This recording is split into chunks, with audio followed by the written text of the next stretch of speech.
माझ्या दिवसाची सुरुवात होते अशी चहाने.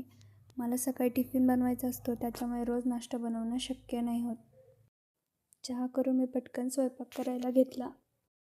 आज बनवायची होती कांद्याची पात. त्यासाठी मी कांद्याची पात स्वच्छ धुवून घेतली आणि तेल टाकून कढईमध्ये थोडी परतून घेतली. मग हिरवी मिरची, लसूण आणि शेंगदाणे बारीक करून घेतले. शेंगदाणे थोडे अर्धवटच ठेवले. मग ते कढईमध्ये टाकून त्यामध्ये थोडी भिजलेली मुगाची डाळ मिक्स केली आणि मीठ टाकून थोडं शिजून दिलं. मग चपाती करून सगळा स्वयंपाक पटकन आवरून घेतला. मी यूट्यूबला मोतीचूर लाडूची एक रेसिपी पाहिली होती आणि मला ती ट्राय करायची होती, म्हणून आज म्हटलं आज करून टाकावी. त्यासाठी मग मी 1 वाटी बेसन घेतलं, त्यामध्ये पाणी टाकून असं काही बॅटर तयार केलं.